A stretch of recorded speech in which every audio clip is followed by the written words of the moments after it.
नमस्कार, स्वागत है आपका। आप देख रहे हैं नेशन न्यूज 10 और आपके साथ मैं हूं ईशा खान। चलिए बात करेंगे चमोली जिले के जोशीमठ इलाके में, जहां लोगों के घरों में आ रही दरारों से परेशान जनता सड़कों पर उतर आई है। आपको बता दें कि वहां लगातार भूधंसाव हो रहा है और जिससे प्रभावित और आक्रोशित लोगों ने मशाल जुलूस भी निकाला है और मुख्यमंत्री, प्रशासन, प्रधानमंत्री समेत साथ ही भाजपा प्रदेश अध्यक्ष के खिलाफ जमकर नारेबाजी भी की और जल विद्युत परियोजना वापस जाओ के नारे भी लगाए। साथ ही आपको बता दें कि लगातार भूधंसाव होने के कारण लोगों के मकानों और सड़कों पर बड़ी बड़ी दरारें आ गई हैं, जिससे लोग डर के साए में जीने को मजबूर हैं। साथ ही इस कड़कड़ाती ठंड में सड़कों पर रात बिताने को मजबूर हैं। और चलिए इस पर ज्यादा जानकारी के साथ हमारे सहयोगी सुरेंद्र चमोली से सीधा लाइव जुड़ गए हैं और साथ ही इंद्रेश मैखुरी, सामाजिक कार्यकर्ता चमोली से, वो भी हमारे साथ जुड़ गए हैं। सबसे पहले सुरेंद्र के पास मैं जाना चाहूंगी। सुरेंद्र, जोशीमठ इलाके में लोगों के घरों में जो दरारें आ रही हैं, लोग परेशान हैं और लोग जुलूस भी निकाल रहे हैं, इसको लेकर के क्या कुछ ताजा अपडेट आपके पास है? जी देखिए, इस जो जोशीमठ नगर की जो हालिया जो घटना है, जो वहाँ से सूचना आ रही है आज कि जहाँ लोगों ने जो वहाँ पे जो लगातार लोगों के मकानों में जो दरारें पड़ रही हैं,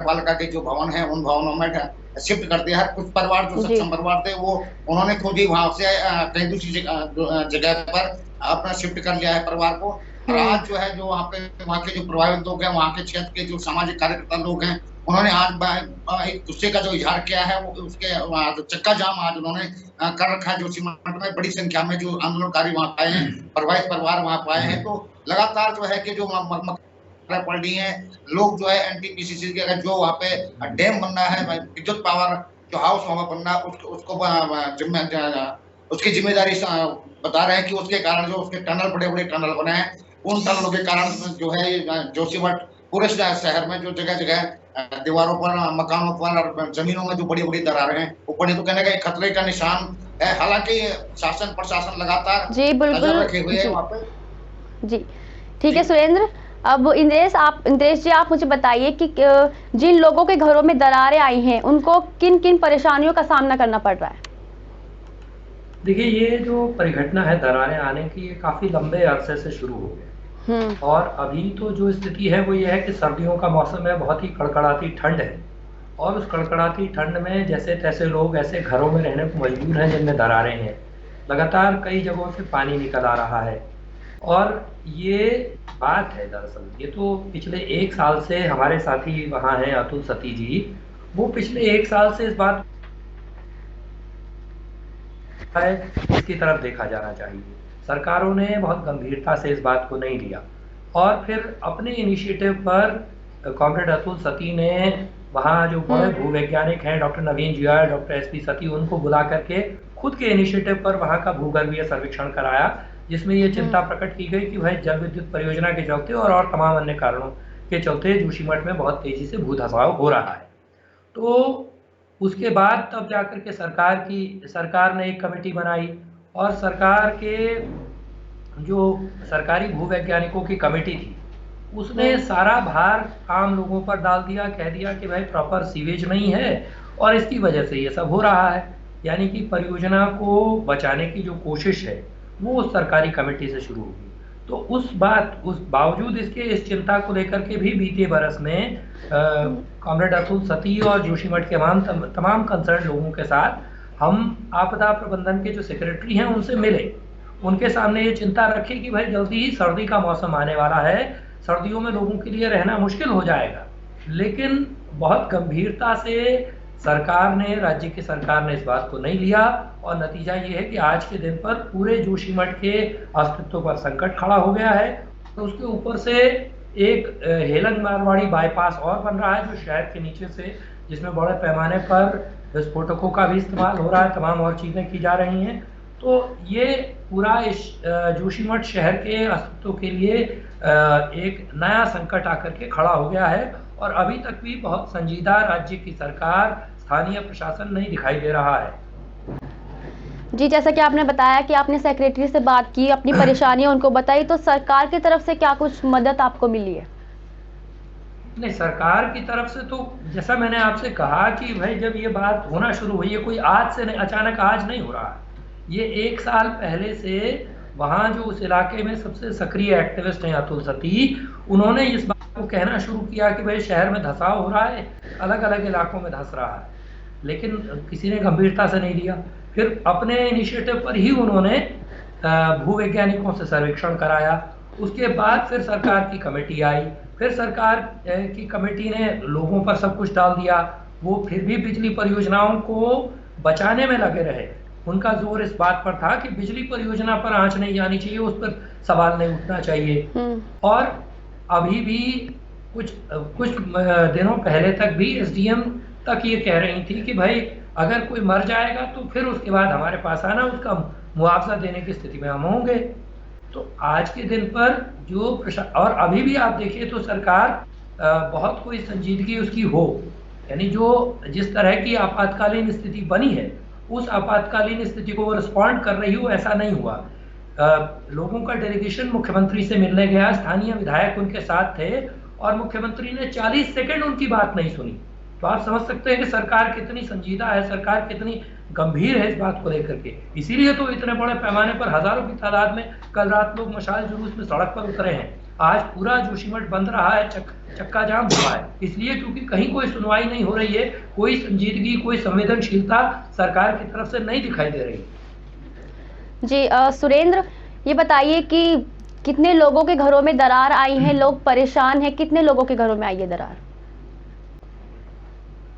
जी सर, पूरा नगर जो जोशीमठ है, पूरा नगर की जो भवन है, 9 के 9 वार्ड हैं, जहाँ नगर पालिका के 9 वार्ड हैं, पूरे 9 वार्डों के सारे घरों में दरारें बताई है। और जमीन में बड़ी बड़ी दरारें बताई जा रही है। जैसा कि अभी इंद्रेश महपुरी जी कह रहे थे कि जो मारवाड़ी से जो बाईपास मोटर मार्ग बनना है, उस मोटर मार्ग के बनने के बाद भी कई बार जो वहाँ के सड़कों का जो नजदीकी सड़कें हैं उन सड़कों पे दरारें पड़ी थी। लोगों ने प्रशासन को कहा, शासन को कहा, लेकिन वो लगातार अनदेखी का जो नतीजा है कि आज पूरे शहर में पूरा जो ज्योतिष मठ है, वहाँ पे नरसिंह मंदिर है, 9 के 9 जो वार्ड है उन वार्डों की जो दयनीय स्थिति आज है। बिल्कुल जो लोग सड़कों पर रहने के लिए मजबूर हैं। हालांकि शासन प्रशासन कह रहा है कि हम जल्द से जल्द जांच करेंगे, कार्रवाई करेंगे। खुद मुख्यमंत्री जी का आज बयान आया है कि वो भी यहाँ पर आकर के समीक्षा करेंगे। और आज जो वहाँ से जो देहरादून से एक आपदा प्रबंधन विशेषज्ञों की जो टीम है वो जोशीमठ पहुंचने वाली है। तो देखना है कि अब वो जो विशेषज्ञों की टीम है वो क्या रिपोर्ट, क्या सर्वे करती है। लेकिन सर्वे जब होगी तब होगी, उसकी रिपोर्ट जब आएगी तब आएगी। लेकिन तब तक जो वहाँ के स्थानीय जनता है इस जो कड़कड़ाती ठंड में वह आमने सामने की पहाड़ों पर भारी बर्फबारी वहाँ पर रहती है, इसके बावजूद लोग जो प्रभावित लोग हैं वो सड़कों पर खुले आसमान के नीचे रहने को विवश हैं। तो जनता का कहीं ना कहीं इन लापरवाही के कारण फूट रहा है और जनता लगातार सड़कों पर, कल भी जो सैकड़ों की तादाद में लोगों ने कल पूरे जोशीमठ शहर में मशाल जुलूस निकाल करके अपना विरोध प्रदर्शन किया था। आज भारी संख्या में लोगों ने वहां पे चक्का जाम करा हुआ है, बाजार बंद है। सबका समर्थन जो प्रभावित है शरीरनगर क्षेत्र को मिल रहा है। जी सर। जी इंद्रेश जी, एक साथ इतनी बड़ी संख्या में लोग सड़कों पर उतर आए हैं और जुलूस निकाल रहे हैं, प्रदर्शन कर रहे हैं, तो क्या माना जाए कि ये समस्या कितनी बड़ी है? देखिए, पूरा जोशीमठ एकदम उसके अस्तित्व पर खतरा आ गया है। और जैसे सुरेंद्र जी ने भी बताया कि कोई ऐसा वार्ड नहीं है जिसमें कि लोगों के घरों में दरारें ना आई हों, कोई ऐसा वार्ड नहीं है लोगों के घर जहाँ जमीन धंस न रही हो, होटल टेढ़े होते हुए दिखाई दे रहे हैं। तो समस्या तो बहुत गंभीर है और उस गंभीरता से निपटने के लिए जितनी संवेदनशीलता, जितनी तत्परता की आवश्यकता है, ये विडंबना है कि राज्य की सरकार ने उतनी तत्परता, उतनी संवेदनशीलता नहीं दिखाई है। और ये संकट असल में इसलिए भी है क्योंकि हमारे यहाँ जो विकास का मॉडल है उसमें बड़ी कंपनियों के लिए ज़्यादा जगह है, आम लोगों के ये कोई कंसिडरेशन नहीं है। वहाँ जो 520 मेगावाट की तपोवन विष्णुगाड़ परियोजना बन रही है, 2003-04 में जब वो परियोजना शुरू हुई तब से हम लोगों ने उसके खिलाफ बोला। हमने ये तमाम आशंकाएं प्रकट की कि ऐसा आने वाले दिनों में हो सकता है, ये खतरा हो सकता है। पिछले साल भी जो रैनी आपदा आई उस आपदा में उस परियोजना की जब सुरंग क्षतिग्रस्त हुई तो राज्य के तब के मुख्यमंत्री ने कहा कि भाई इस तरह की आपदाओं को विकास के खिलाफ प्रोपेगेंडा के तौर पर इस्तेमाल नहीं किया जाना चाहिए। सुरंग में से लोग आज भी नहीं निकाले जा सके हैं, लेकिन उनकी चिंता वो परियोजना थी। केंद्रीय ऊर्जा मंत्री आए, उन्होंने कहा कि हमारी प्राथमिकता है कि सबसे पहले ये परियोजना शुरू करनी है, लोग आज भी नहीं निकाले जा सके। तो ये संकेत तो लगातार मिल रहे थे कि तबाही होने को है। पिछले 1 साल से लगातार पूरे जोशीमठ शहर में अलग अलग जगहों पर दरारें दिखाई दे रही थी, लेकिन आज के दिन पर वो दरारें फैल रही हैं बहुत तेजी से। हर दिन एक नई परिस्थिति पैदा हो रही है, कहीं से पानी फूट रहा है, कहीं से कुछ और हो रहा है। हर एक घंटे में, हर एक दिन में स्थितियां बदल रही हैं और उसके अनुरूप तेजी सरकार में और प्रशासन में नहीं दिखाई दे रही। जी, ये बताया जा रहा है कि पुष्कर सिंह धामी दौरे पर आ सकते हैं वहां का जायजा लेने के लिए, तो उनसे आपकी क्या कुछ मांगे होंगी?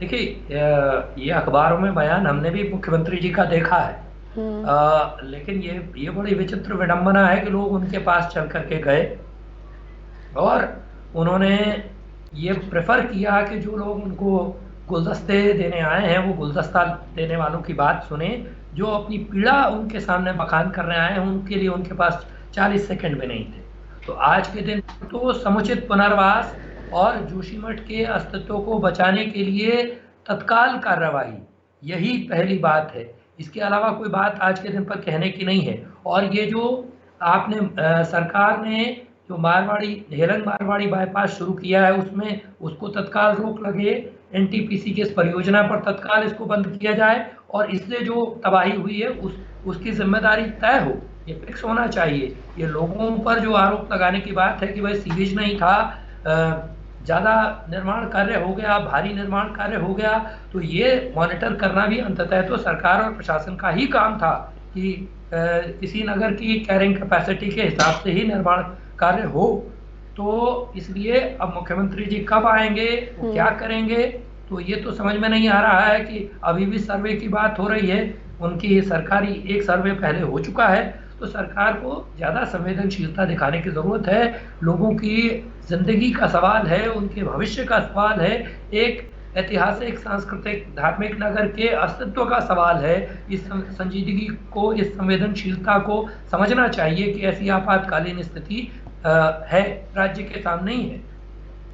जी, सुरेंद्र, क्या इससे पहले भी लोगों के घरों में दरारें आई हैं? क्योंकि पहाड़ी इलाका है तो कुछ भी हो सकता है, तो क्या कुछ भी हो सकता है, तो क्या इससे पहले भी ऐसा कुछ हुआ है?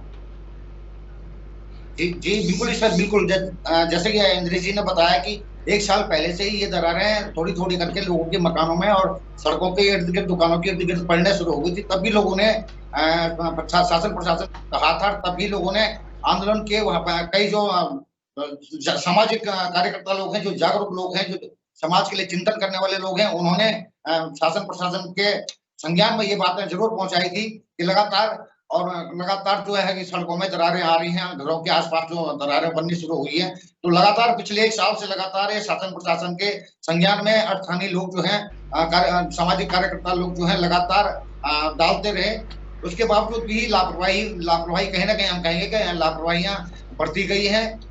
आज इतने बड़े पैमाने पर जो पूरे शहर को चपेट में ले लिया है उन दरारों ने, उन जो लिखी जब पानी जो जमीन से पानी बाहर आ रहा है और पूरे शहर को चपेट में ले लिया है। तो एक साथ इतना इतने बड़े पैमाने पर उसका सर्वे करना और उसका समाधान निकालना सरकार के लिए भी टेढ़ी खीर साबित होने वाली है। और जैसे कि अभी इंद्रेश जी ने बताया था कि रैनी में जो पिछले साल आपदा आई थी, उस टनल से अभी भी जो मृत लोग हैं, कई लोगों के सब उसके अंदर फंसे हुए हैं, अभी मलबे में हैं, कई लोगों के सब नहीं निकाले जा सकते हैं। तो ये विद्युत जो परियोजनाएं बननी है पर्वतीय क्षेत्र में, तो कहीं ना कहीं ये बड़े खतरे का रूप भविष्य में लेने वाली हैं। ये सामने दिख भी रहा है कुछ। तो लोग लगातार ये जल विद्युत परियोजनाओं का विरोध पहाड़ों में करते आ रहे हैं कि पहाड़ों को बेवजह न खोदा जाए, पहाड़ों को बेवजह न तोड़ा जाए, उन पहाड़ों में सुरंगें न की जाए। उसके बावजूद भी ये बड़ी बड़ी परियोजनाएं पहाड़ों में बनती हैं, तो अगर बन भी जाती हैं तो पूरा प्रोटेक्शन वहाँ के जो स्थानीय लोग हैं, वो क्षेत्र उनको दिया जाना आवश्यक है। लोगों की ये मांग है। आज भी बहरहाल अभी चक्का जाम की स्थिति, जो जाम है अभी भी लगा हुआ है। वहां से क्या प्रशासन के कौन लोग जाते हैं नहीं जाते हैं, वो कुछ देर बाद सूचना आएंगी। तो फिलहाल जो है कि जोशीमठ की जो स्थिति है, जो धार्मिक नगरी है, बद्रीनाथ का मुख्य पड़ाव है, बद्रीनाथ धाम जाने के लिए मुख्य पड़ाव है। यहाँ से चीन सीमा है जो बहुत ही नजदीकी स्थिति पे है। जो ओली है जो विश्व प्रसिद्ध जो स्कीइंग जो पर्यटन स्थल है, वहाँ पे जो जोशीमठ के लिए रोपवे ओली के लिए रोपवे जाता है, उस रोपवे के आसपास भी दरारें पड़ गई हैं। तो उसको प्रशासन ने कल ही बंद संचालित नहीं करने का आदेश दे दिए थे। इस ढंग के पूरा बॉर्डर का इलाका है, भारत चीन तिब्बत बॉर्डर का क्षेत्र है, और इतने जो लोग यहाँ पे दहशत में जी रहे हैं, तो ये कुछ अच्छी बातें नहीं है, और लोगों के लिए भी बड़ी मुश्किलों का सामना करना पड़ रहा है। जी ठीक है सुरेंद्र जी, बहुत बहुत शुक्रिया आपका तमाम जानकारी हमारे साथ साझा करने के लिए। और इंद्रेश जी, आपका भी बहुत बहुत शुक्रिया अपना कीमती समय हमें देने के लिए। क्या कदम उठाता है, साथ ही सीएम धामी भी आने वाले हैं, तो क्या वो उनकी क्या विचार होंगे, वो क्या कहेंगे, क्या कुछ होगा, ये सब देखने के लिए बने रहिए मेरे साथ नेशन न्यूज़ 10।